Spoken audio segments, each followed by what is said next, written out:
V minulom videu sme vytvorili špeciálnu krabicu na elektroodpad, ktorú nám schválila aj pani zástupkyňa. A poďte sa pozrieť, čo sa tam doteraz nazbieralo.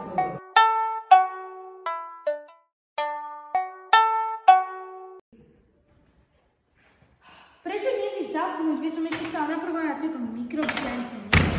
Dobrý deň, potrebovala by som, aby ste mi opravili notebook alebo skúsili s ním niečo urobiť, pretože mne už nefunguje. Ďakujem, dovidenia.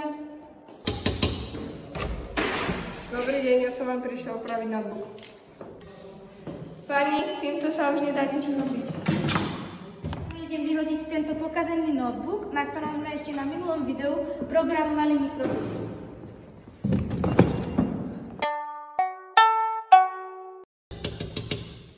Čau, Pišta. No poď sa na to pozrieť. Idem. Tuto si pri teba sadkam. No toto. Tak toto už asi tiež nezachránim. Nie som všemocný pán. Teraz ide vyhodiť túto kanvicu, na ktorej som si chcela včera zohrať vodu, ale nešla zapnúť.